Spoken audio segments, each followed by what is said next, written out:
This is the Government Week in Review for the week ending Friday, December 22nd. I am Rikisha St. Louis.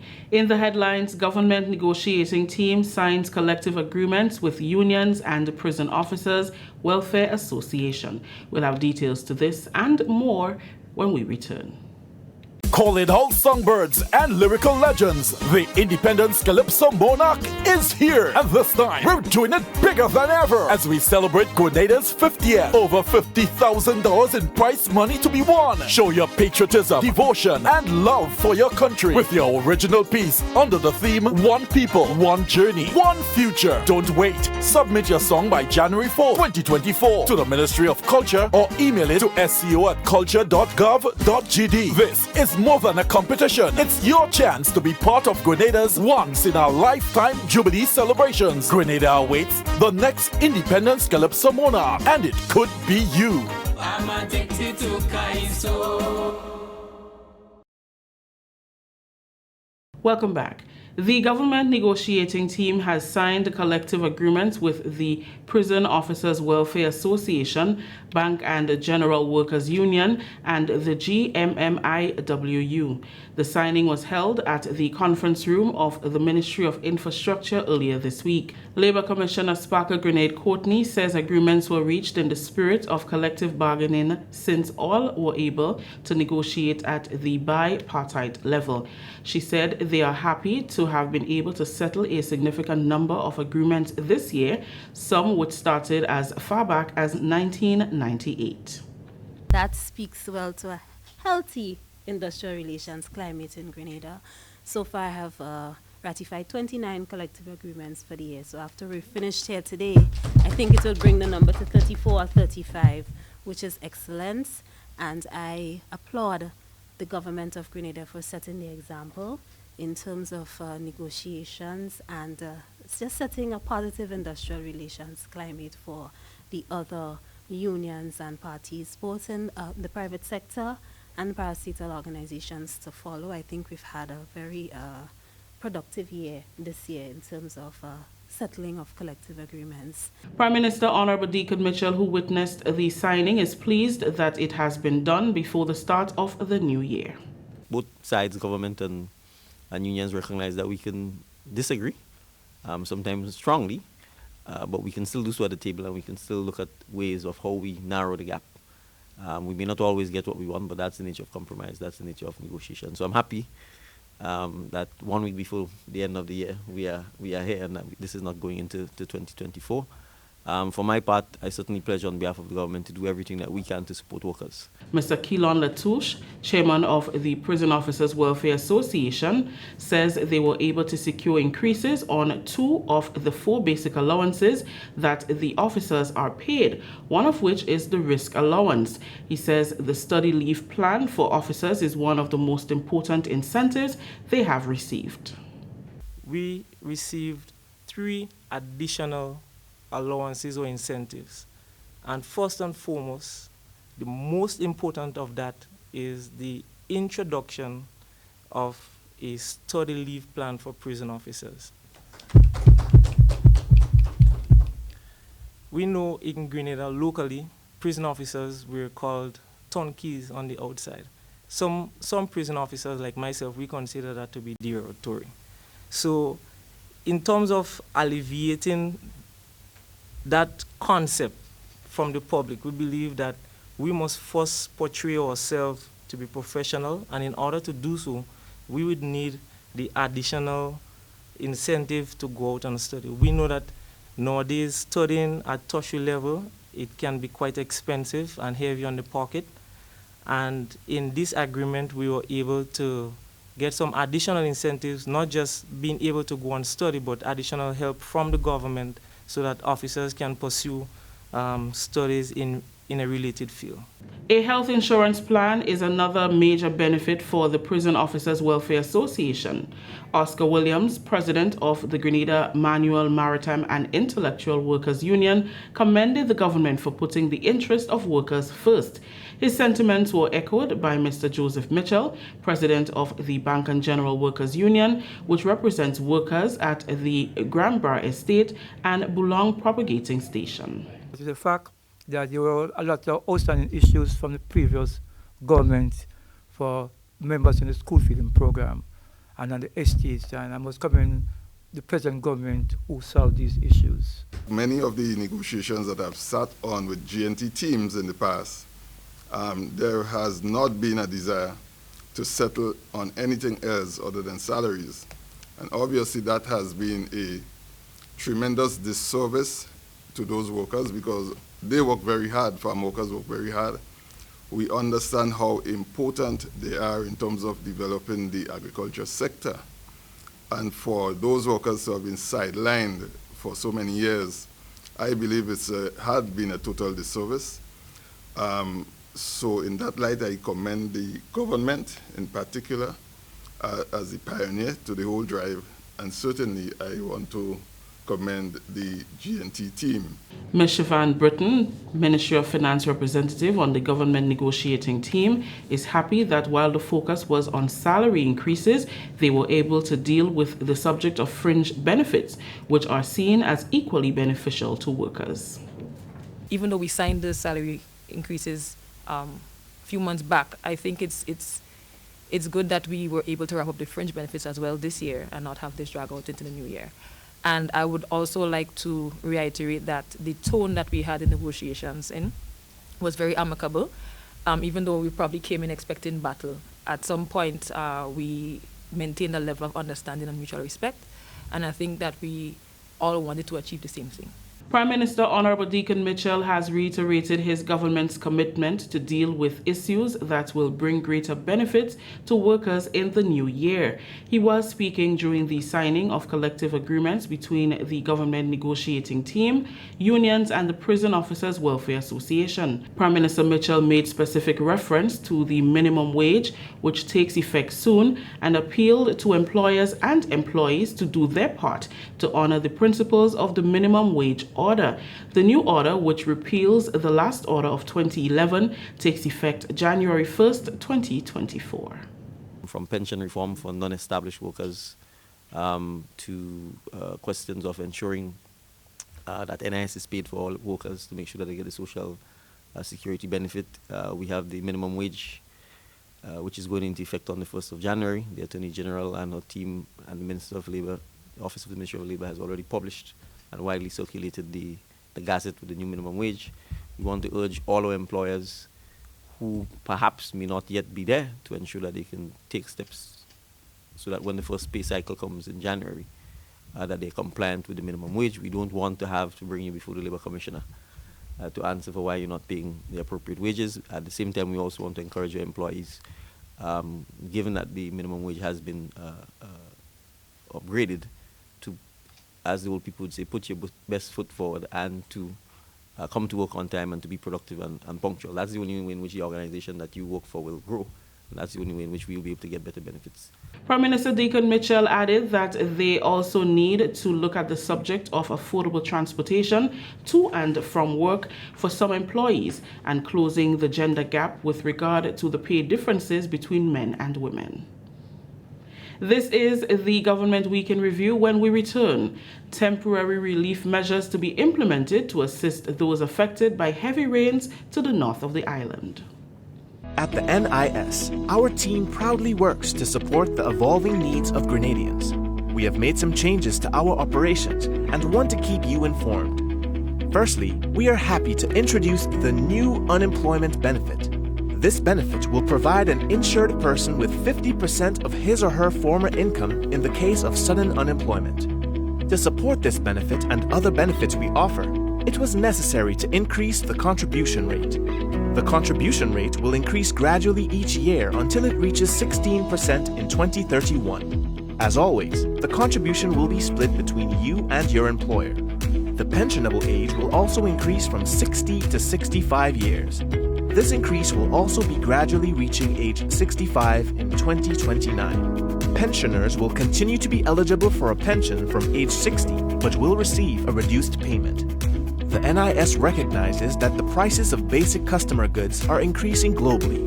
Therefore, we are happy to also increase the weekly minimum pension payment by 25%. Finally, We have adjusted our survivors' benefit payment to a percentage of the age pension minimum. Widows, widowers, and dependent parents will receive 100% or $58 weekly, while children will receive 50% or $29 weekly of the deceased's pension. We are here to make the transition to these new changes as clear and simple as possible. If you have any questions on how these changes impact you and your family, please contact our new informational hotline at 440-6647 or visit www.nisgrenada.org. Thank you for allowing us to be your social security provider. Welcome back. Persistent rainfall on Monday, December 18th into Tuesday, December 19th in the north of the island has significantly impacted villages in St. Andrew, St. Patrick, St. Mark, and St. John. The heavy downpour resulted in landslides, flooding, downed trees and power lines, and loss of homes. The disaster prompted a quick response from NADMA and members of Parliament for St. Patrick East and West, Honorable Dennis Cornwall and Honorable Joseph Andel. Addressing members of the media during a government press conference on Wednesday, Member of Parliament for St. Patrick West, Joseph Andel, and colleague MP for St. Patrick East, Dennis Cornwall, said a site visit was conducted to assess the damage. This with a view to providing temporary relief to those affected while working on longer-term solutions to some of the infrastructural problems that have surfaced. I also visited this morning the home that was destroyed by the landslide in Union St. Mark, which is right literally next door to my constituency. I was able to speak with a young man who lived there and to get a first-hand view. The house is almost totally obliterated, and as government we have already begun to take steps. I believe also that the Presbyterian Church in Samaritan must be commended for providing some temporary accommodation to that family. So we're going to continue to look out for them and others who have been affected. Prime Minister Mitchell, as he made his presence felt on the eastern and northern part of the country, we were able to look at some of the damage that was done in the Montfendu, Madays, and particularly Snell Hall area. There is one house that is under imminent threat of collapsing because there was significant inroads by the water, and now that house, a part of that house, is hanging precariously over the Snell Hall main road. So that is an area that will require urgent attention in terms of erecting retaining walls and taking other measures to mitigate. Honorable Cornwall expressed gratitude to those who assisted in clearing debris to ensure that the roads became passable. He says the heavy rains of December 18th and 19th should serve as a reminder that climate change is real. We have to be thankful that there was no loss of lives in this particular incident, and we have to be thankful for that. We have no control over the rain that fell, but again, it goes to show that sometimes we need to be paying attention to our environment. Again, it shows that climate change is alive and kicking in our region. We need to make sure that we do not throw debris or bottles or whatever it is in the rivers to make sure that they are not blocked at the end of the day, because that is some of the problems that we face where the water had to be diverted from the river or the ravines into the main road. And so we are still calling on our citizens to be very cautious with what they do with the waste, be it wood tree that they cut down or even bottles or garbage that they throw in the guts and ravines. This also come back to haunt us at the end of the day. Head of the Secretariat at the National Organizing Committee, Gail Purcell, has shared an update on events to mark Grenada's Jubilee celebration on February 7th, which has been announced to run for a year. The Jubilee celebrations, which kicked off on October 31st, set the stage for all the exciting events and activities to follow.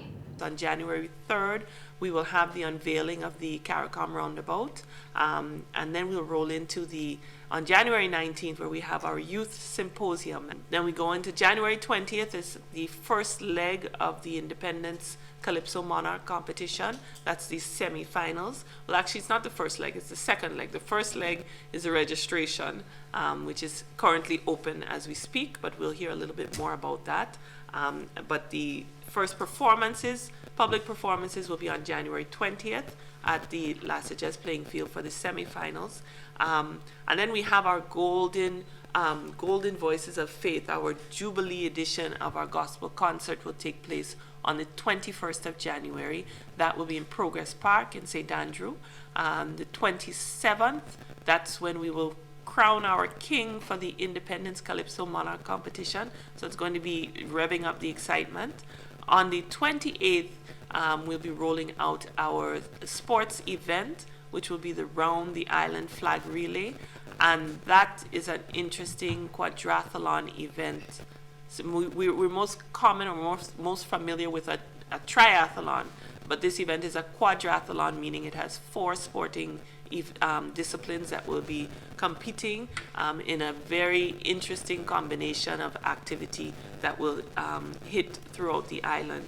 On the 30th, we will be launching our 50th Independence Historic and Art Exhibition, so we can look out for that. The excitement will continue to build with an Independence Expo on the Carriacou on February 2nd. On the 2nd of February, I jump back a little bit, but to come back forward, the 2nd of February, we have the Up From Here concert, which is going to be held at the National Stadium. It's an open event, and it's going to be, it's all of our rich entertainers and performers who are going to be taking part on a national stage and coming together for a great and a fantastic event and a showcase of our talent that we have here. And of course, on the 3rd of February is the Governor General's Gala and Cocktail event, which will take place at the Radisson Beach Resort. On the 4th of February, we have our ecumenical service, which you will hear further details about, but we really want to take the opportunity to extend the invitation to the general public to use this as an opportunity for us to come together as a nation and commend our future into his hands as we move forward.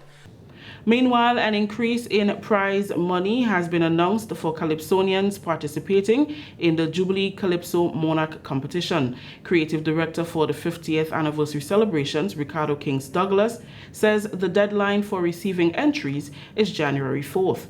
The semi-final will be held at the La Sagesse playing field on January 20th and the final on January 27th. The theme is one people, one journey, one future. So that is what you're writing about.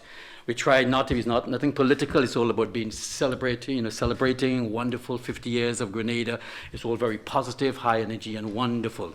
Okay, prizes have gone up this year for the 50th, and it's 15,000 for the first prize, 15,000, 12,000 for the second prize, 10,000 for the third prize, and 8,000 for the fourth prize. And of course, there will be appearance fees.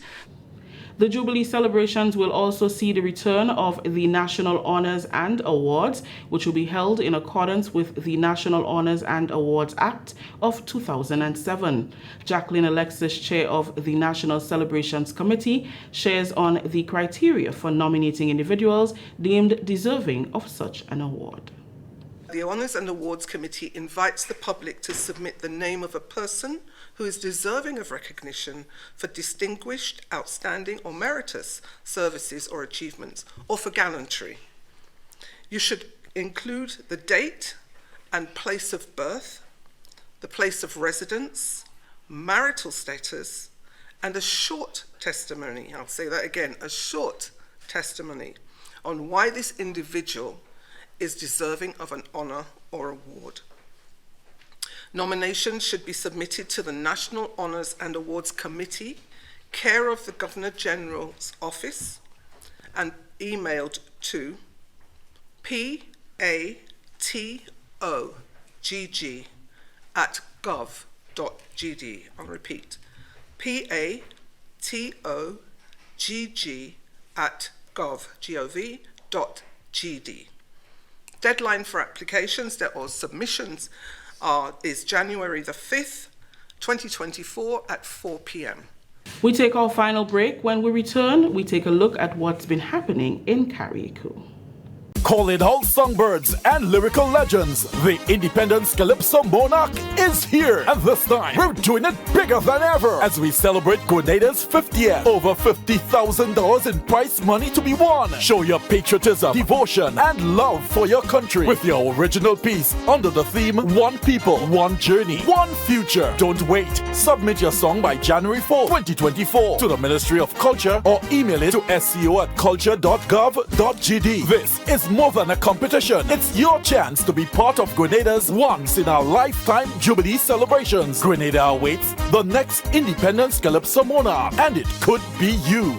I'm addicted to Kaiso. Welcome back. Government makes good on its promise to make the Sister Isle the mecca of livestock production in the not-too-distant future. Officials from the Ministry of Carriacou and PT Martinic Affairs and local government on Tuesday toured the Limle Farm project site, where a new pen is being constructed to house imported hybrid animals, in addition to other improvements to the farm.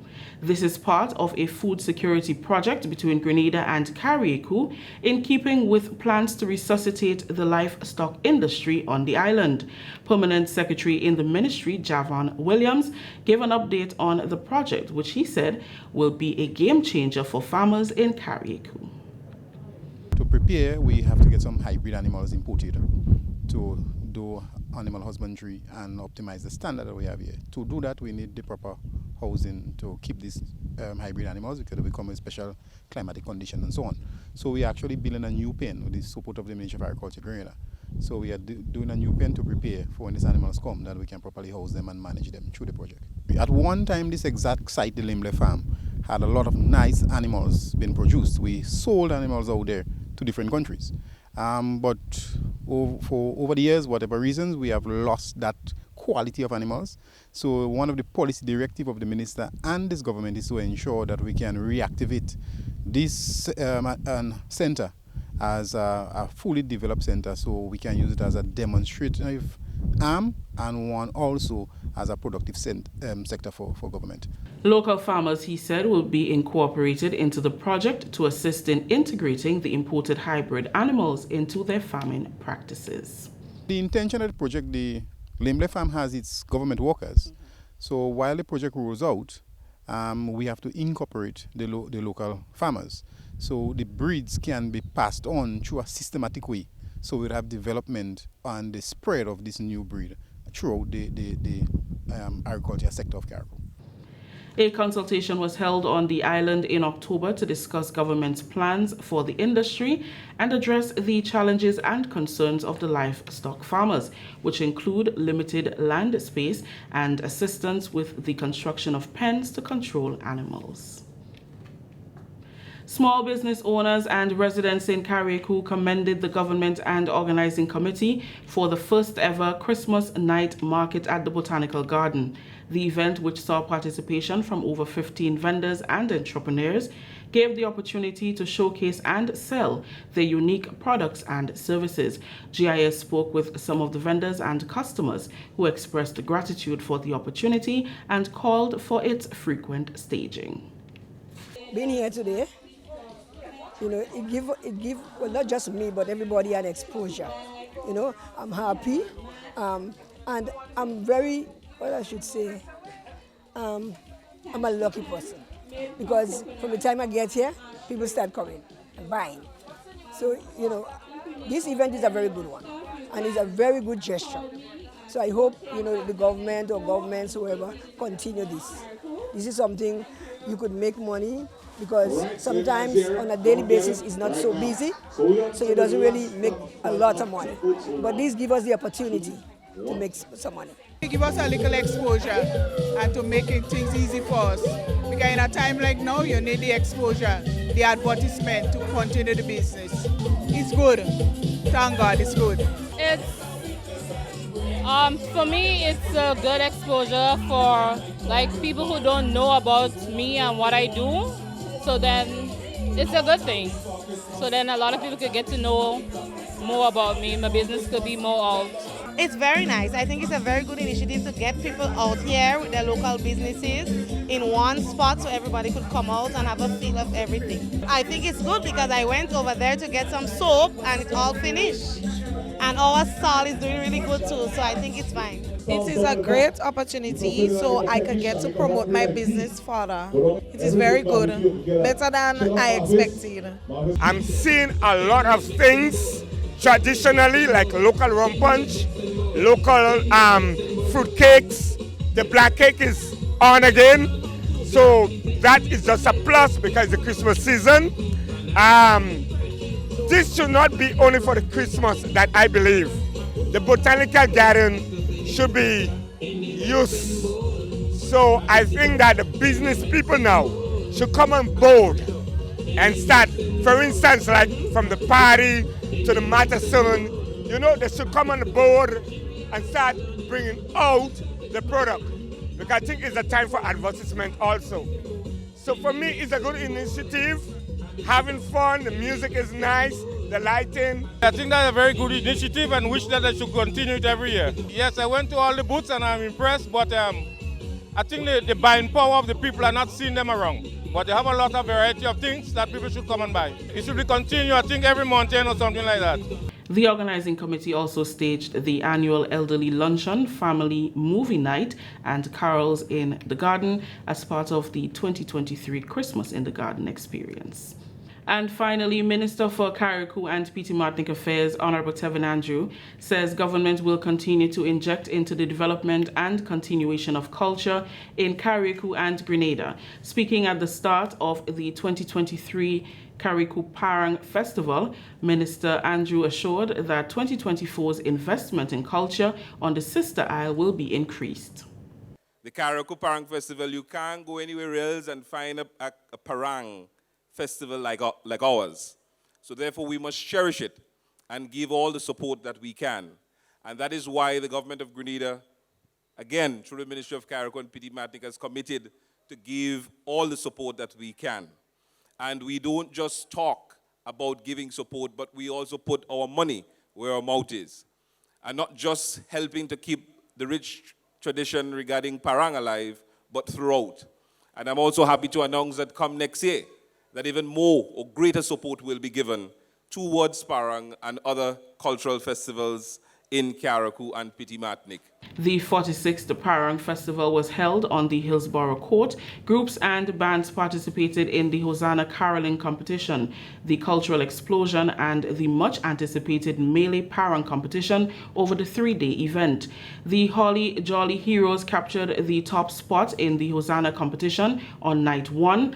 The Leicester RC Church Choir secured second place, and the Hilltop Melodians placed third. Night 2, the cultural explosion saw entertainment from local soca and groovy artists Super Flying Flint, Shortpree and Mr. Golden, and Trinidad and Tobago's Voice and Sugar Aloes.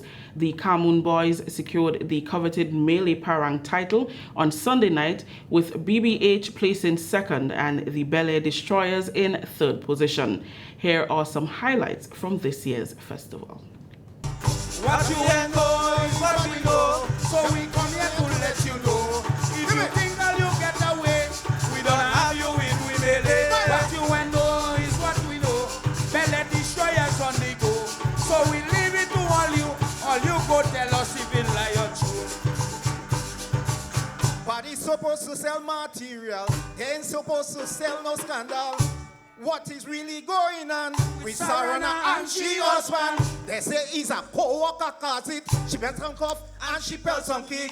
She said she did the man program. She bite him and let the teeth stay in yard. What you know is what you know, so we come here to let you know.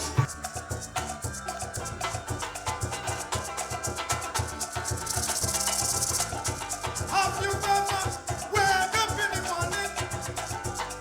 Smell on that candy bacon. Give me. Have you ever wake up in the morning?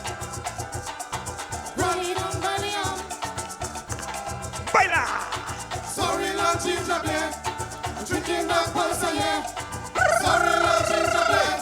Have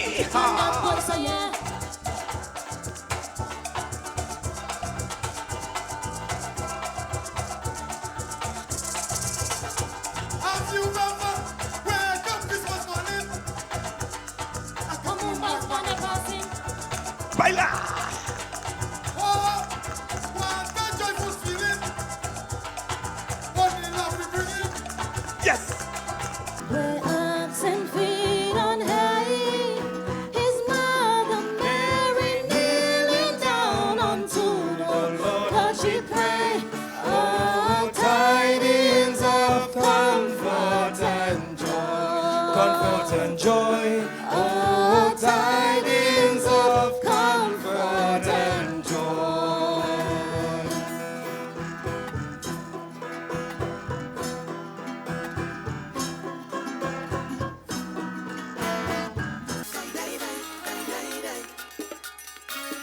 Yeah.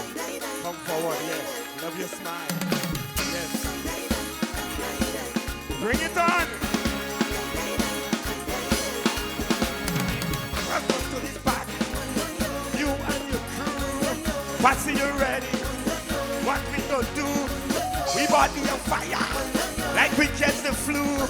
I just want to jam my woman. I don't know about you. I start to fire to this soca. The place turn over. Party. Oh, we come to party to free up my body. Come to party. I know you looking sexy. Come to party to wind up on a boomsy. I come to party. My body feeling want to tell them party with. We turn these vibes up. Aye. What? Party like a. Where we coming, so we still Grenada, so we there. So who knows man of the I tell you it's shout it, let them know where we represent. Who's the baddest? Tell them.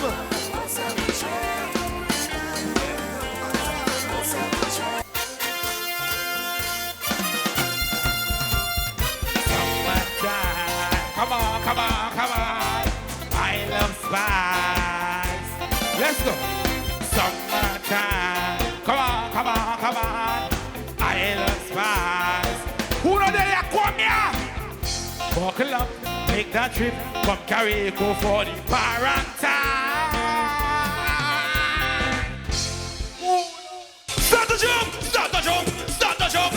jump. Everybody, tell them pass the rum. Ice, you bless the love and vibe. One, two, because we out and bad and the people better we cause. Trouble. One, two, jump. Trouble. Just what shall we cause it? Trouble. Wait, everybody buying. What shall we buy it? Water. Somebody give me room to mash up this.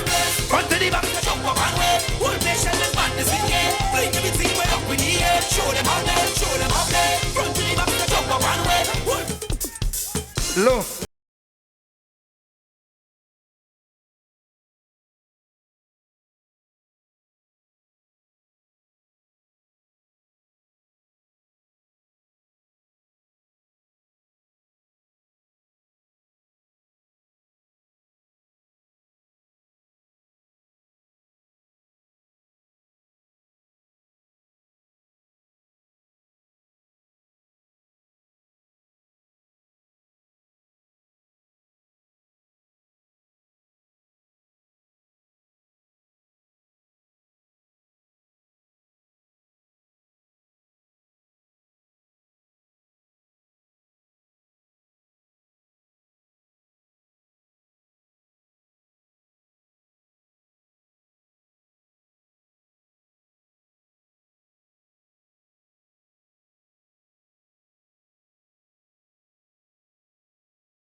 Ended the week in review for this week. Until next time, I am Rikisha St. Louis.